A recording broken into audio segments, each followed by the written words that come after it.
twongeye kubaramutsa mu izina rya Yesu. Igitondo kiza kuri mwese murimo kumva iki kiganiro, cyangwa se umugoroba mwiza bitewe n'aho muherereye mu isi. Imana yo mu ijuru yongere ibagirire neza, kandi Imana yongere itwubake mu izina rya Yesu. Reka dusenge. Imana Uwiteka, Imana ikomeye, Mana y'icyubahiro, twongeye kuza imbere yawe Mana duciye bugufi cyane. Mana, mu izina rya Yesu utugirire neza Mwami, wongere utwigishe, wongere uduteze intambwe, wongere utwinjiza ahandi hantu Mwami, wongere uvugane n'imitima yacu. Urakoze Data wera kubana natwe, urakoze Mwuka wera kubana natwe no kudukoresha. Mu izina rya Yesu dusenze, amen. Ijambo Uwiteka yaduhaye uyu munsi ni ijambo ryiza riri mu gitabo cy'imigani,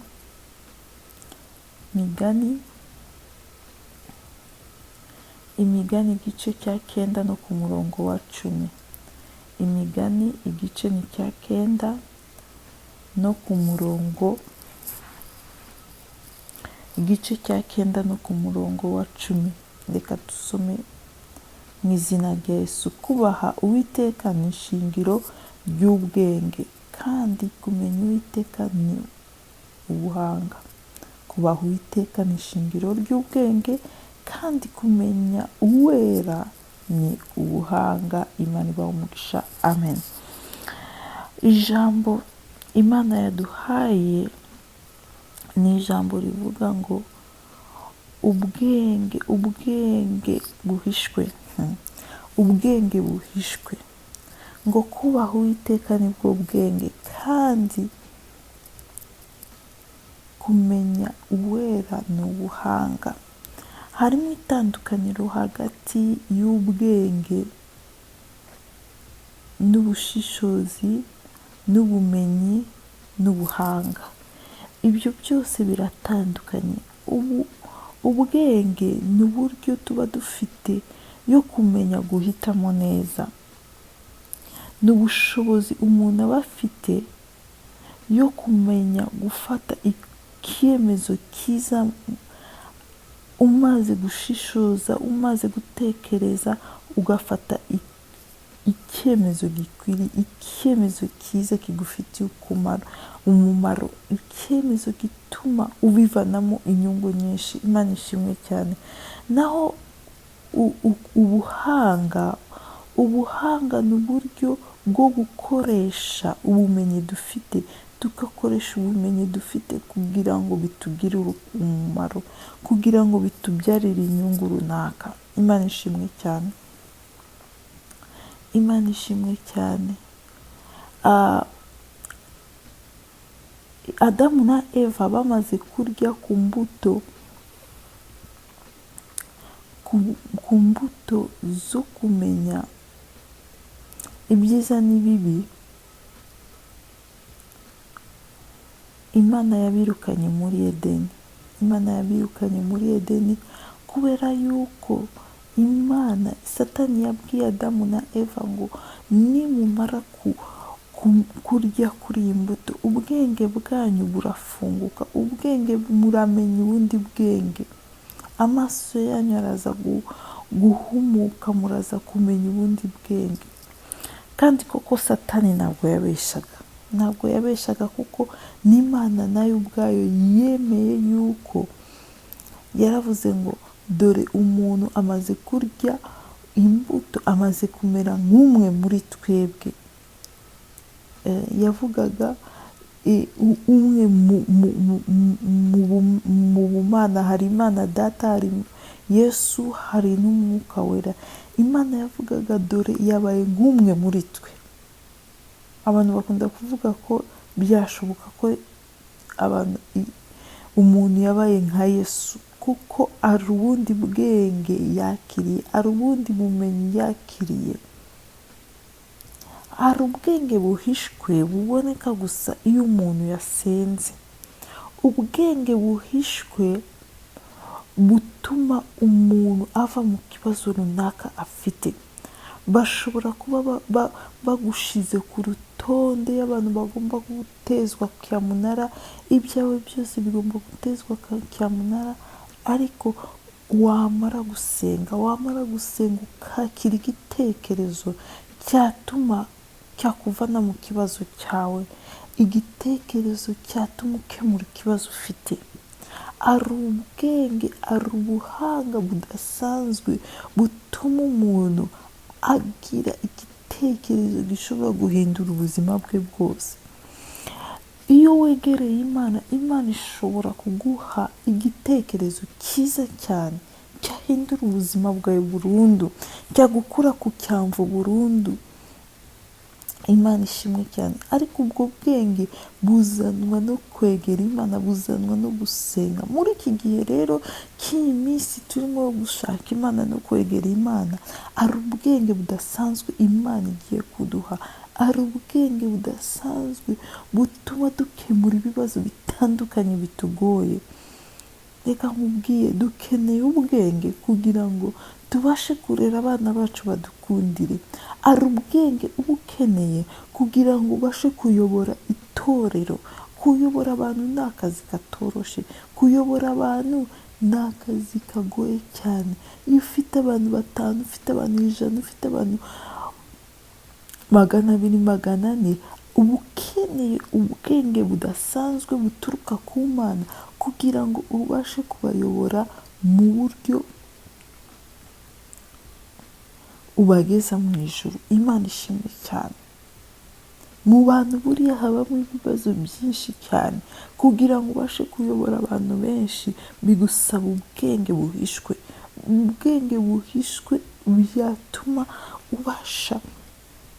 byatuma ubasha kubaka urugo rwawe, byatuma ubasha kurera abana bawe, byatuma ubasha kubayobora mu nzira nziza yo kubageza ku Mana.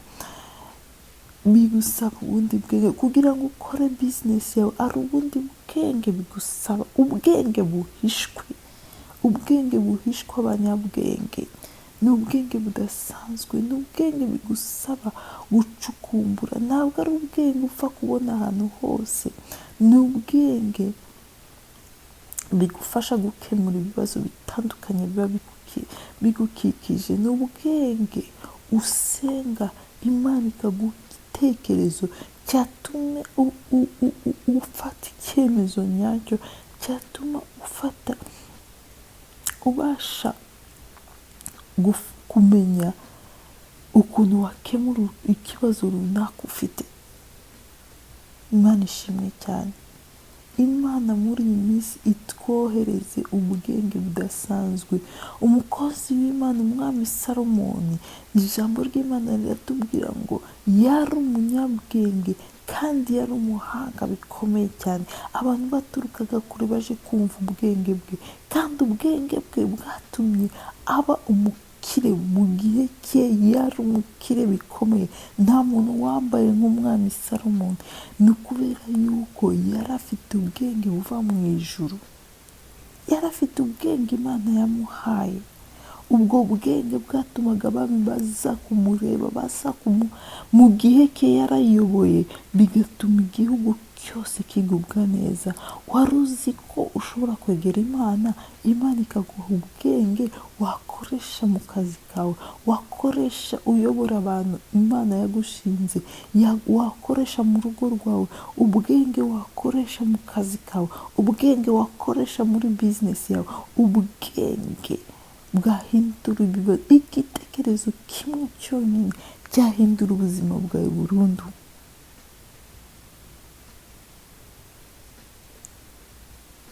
Imana yaguha igitekerezo cyatuma uyobora igihugu kigahinduka ahantu.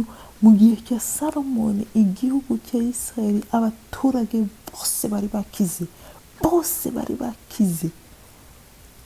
Igihe cya Salomoni bari bafite ubukire bukomeye cyane. Kubera iki? Kubera ubwenge bwa Salomoni. Imana idufashe cyane. Ari ubwenge buturuka imbere y'Imana. Imana ishobora kuguha igitekerezo kimwe cyonyine wabishyira mu bikorwa ubuzima bwawe bukahinduka kandi bukahinduka burundu, bukarinduka burundu ubutazagaruka. Imana ishimwe cyane. Nazamutse umusozi ngiye gusenga, ndi mu bukene bukomeye cyane, narasenze Imana mara iminsi 7 ndimo ndasenga Imana, maze kuva ku musozi Imana yampaye igitekerezo cyo gufungura kampani.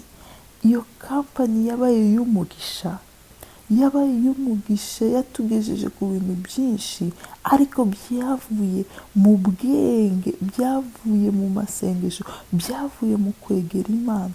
Ari ukuntu ushobora kwegera Imana, Imana igafungura ubwenge bwawe, Imana ifungura ubwenge bwawe, bigatuma abantu bagushaka, bigatuma abantu bagushakisha n'imbaraga nyinshi cyane. Hari ubwenge buhishwe butapfa kuboneka ahantu aho ariho hose, bisaba gucukumbura, bisaba gushakisha, bisaba kumara umwanya imbere y'Imana.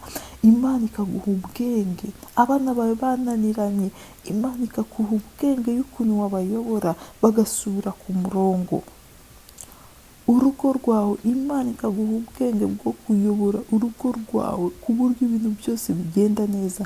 Ubwo bwenge bituma umugore ucuruza agataro ucuruza agataro akarera abana be 2, 4, 5, akabarera, akabishurira amashuri, akabishurira kaminuza, kubera uwo bwenge biva ku mavi.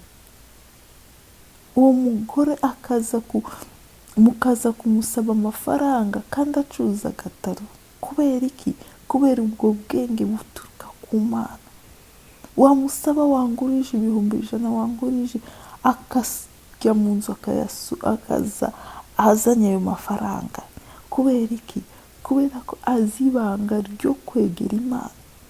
Akigisha abana be acuruza agataro, akigisha abana be bakaminuza, akabarera bose bakaminuza, bakiga amashuri kandi abishurira, kandi akora umurimo woroheje cyane.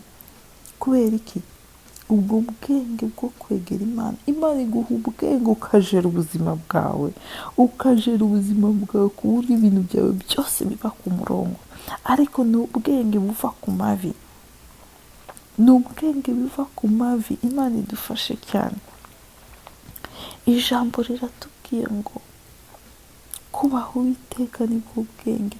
Mu gihe wiyemeje gufata igihe cyo kwegera Imana mu masengesho no mu kuyiriza ubusa, uba wubasha Imana.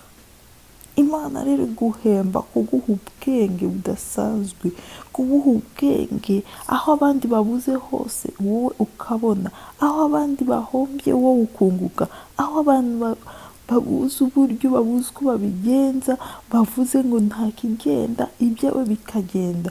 Kubera iki? Ufite ubwenge budasanzwe buturuka ku Uwiteka, ukagira n'ubuhanga budasanzwe buva ku Uwiteka, bigatuma usobanukirwa ibintu abandi badasobanukiwe. Imana ishimwe cyane. Abadaniyeli bari bafite ubwenge budasanzwe buturuka ku Mana, bigatuma bakomera, bigatuma abantu babagana.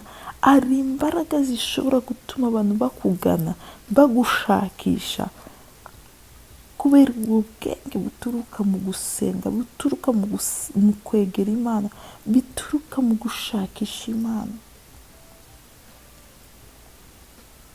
Imana ishimwe cyane. Ubwo bwenge bituma ubona ikibazo kikiri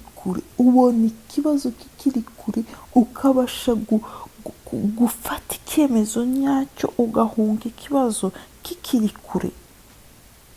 Umupfapfa we abona ikibazo akaguma aho ngaho, ibibazo bikamutsinda, ibibazo bikamurenga.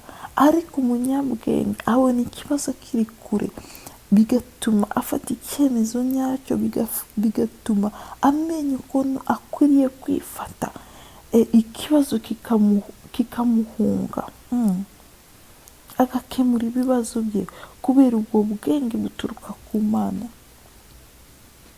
reka Imana uyu munsi idushoboze kongera kuyegera kugira ngo iduhembe ubwo bwenge buturuka mu ijuru.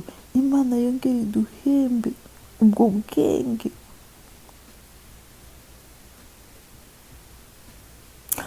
bwenge, iyo wegereye Imana ikubwira ukuntu bigenza, Imana ikubwira ukuntu ukemura ibibazo, Imana ikubwira uburyo wabigenza. Yesu yakizaga abarwayi, ariko bose si uko yabakirizaga ubwenge bumwe. Ari uwo yabwiraga ngo genda ukarabe, yajya gukaraba mu maso akaba arakize. Ari uwundi yabwiraga ngo genda wiyereke umutambyi, yaba akiri mu nzira akaba arakize. Ari uwundi yafataga ibyondo akatoba ibyondo n'amacandwe yiwe, akatoba icyondo akamusiga mu nibwo bwenge buturuka ku Mana. Imana ikubwira ijambo rimwe y'ukuntu wabigenza, mbese mbere y'ikibazo icyo ari cyo cyose Imana ikubwira ukuntu strategy wakoresha kugira ngo ikibazo gikemuke. Ubwo nibwo bwenge buva ku Imana. Imana ni imenyerwa. Uyu munsi niba Imana yaciye hano, uwundi munsi Imana yaca ahandi. Imana yaguha iyindi strategy, Imana yaguha ubundi bwenge bwo gukemura ibibazo ufite. Imana idufashe cyane, kandi Imana itwongerera ubwenge. Ubwo bwenge bwatumye Salomo abwira umwana we, aramubwira ngo ubwo bwenge ubukomeze cyane, mu Migani 3, ngo ukunde ubu bwenge ubukomeze cyane, ubugendana ahantu hose, kuko ubwo bwenge nibwo buzagukiza, ubwo bwenge nibwo buzakuvana mu bibazo, ubwo bwenge nibwo buzatuma utera imbere, nibwo buzagutunga, nibwo buzakugeza ku bintu byinshi. Hari ubwenge buturuka ku Mana, hari ubwenge buza iyo wasenze, hari igitekerezo cyiza Imana ikakubwira ngo bigenze gutya, kandi wabigerageza, kandi koko bikakugirira akamaro. Wabigerageza bikagukiza ibyago, wabigerageza Imana idufashe cyane. Wabigerageza ukunguka aho abandi bahombye, wabigerageze ukabona ugakemura ibibazo byawe. Hari ubwenge buturuka ku Mana. Uyu munsi reka Imana itwongerera ubwenge, itwongerera ubumenyi, itwongerere ubuhanga, itwongerere gusobanukirwa iby'ibihe. Imana idufashe cyane, itwongerere strategy. Imana ni imenyerwa. Iyo wegereye Imana ikubwira neza muri detaye ibijyanye n'ikibazo ufite. Imana ikaguhishurira ukuntu wabigenza kugira ngo uve mu kibazo cyawe, ukamenya gufata icyemezo nyacyo biturutse mu bwenge bw'Imana. Imana idufashe cyane, Imana idufashe cyane, kandi Imana idushoboze cyane. Reka dusenge dusaba Imana iduhe ubwenge bwayo, iduhe imbaraga zo kuyishaka, kugira ngo tubashe ducukumbure tumenye ubwenge bw'Imana. Imana ifashe cyane, Imana idufashe ducukumbure tumenye ubwenge bw'Imana. Ni ubwenge bushakishwa, ntabwo ari ubwenge buzanwa n'abantu badafashe umwanya wo gushaka. Ni ubwenge bigusaba gutinda imbere y'Imana. Bishobora kutaza ku munsi wa mbere, bishobora kutaza ku munsi wa kabiri, ariko ni ubwenge buza ari uko watitirije, ari uko watinze imbere y'Imana. Ari ibintu biza ari uko twatinze imbere y'Imana. Bishobora kutaza umunsi wa mbere, bishobora kutaza ku munsi wa kabiri, cyangwa n'imbere ku munsi wa gatatu, ariko wakomeza gutinda imbere y'Imana, Imana ikabikuzanira. Imana ikabikuzanira kuko watinze imbere y'Imana. ijambo ry'Imana riratubwira ngo mushake muzahabwa, musabe muzahabwa, mushake muzabona. Ni ubwenge bushakishwa, ntabwo ari ubwenge bushizwe upfa kubona hejuru, ni ubwenge buba buhishwe, bigusaba gucukumbura, bigusaba gushakisha, bigusaba gutinda imbere y'Imana. Imana ikaguha igitekerezo, ikagucira inzira, ikakubwira uko wabigenza, ikaguha strategy, kandi wabikoresha kuko ugasanga ibyawe birafungutse. Wakoresha ubwo bwenge buhishwe ugasanga ibyawe birafungutse, ugasanga ibyawe birimo kugenda mu gihe abandi bose barimo kurira, wowe ibyawe biragenda. Ni ubwenge bituma udakora ibintu nk'abandi bose. Ni ubwenge bituma udakora ibintu nk'abandi bose. Abantu bakunda kwigana abandi, bamwe n'umuntu acuruza iki ngiki kikagenda bakashaka kwigana icyo ngicyo. Ariko iyo wegereye Imana, Imana iguha ibyawe bwite, ntabwo iguha bya bindi wiganya abandi. Imana iguha ibyawe, iguha strategy yawe bwite, bigatuma ukora ibintu byawe bwite, bigatuma ibyawe bigenda cyane. Imana ishimwe cyane. Reka Imana idushoboze, reka Imana iduhe imbaraga zo kuyegera kugira ngo itwuzuze ubwo bwenge, kugira ngo twuzuze ubwo buhanga, kugira ngo twuzuze ubwo bushishozi. Reka dusenge. Uwiteka Imana ikomeye, mu izina rya Yesu twisabiye ubwo bwenge Mwami, duhe imbaraga Mwami zo kukwegera, kugira ngo Mwami wongere utwuzuze ubwenge bwo mu ijuru, wongere uduhishurire Mwami amabanga, wongere utubwire inzira dukwiriye gucamo, wongere Mwami, haleluya, utuganirize Mwami, uturinde Mwami, uduhe ubwenge bwo kuyobora, uduhe ubwenge Mwami bwo kubaka, uduhe ubwenge Mwami bwo kwiga amashuri yacu, ubwenge bwo gukora business. Mu izina rya Yesu, urakoze Mwami kubana natwe, urakoze Mwami kuduhishurira yuko hari ubwenge buhishwe dukwiriye gushaka Mwami. Duhe imbaraga zo kukwegera, duhe imbaraga zo kukwegera kugira ngo Mwami udufungurire, duhe imbaraga zo gutitiriza, duhe imbaraga zo gutinda imbere yawe. Urakoze Mwami, urakoze Mwami kutwuzuza ukwizera, urakoze Mwami kutwuzuza n'izo mbaraga. Mu izina rya Yesu dusenze, amina.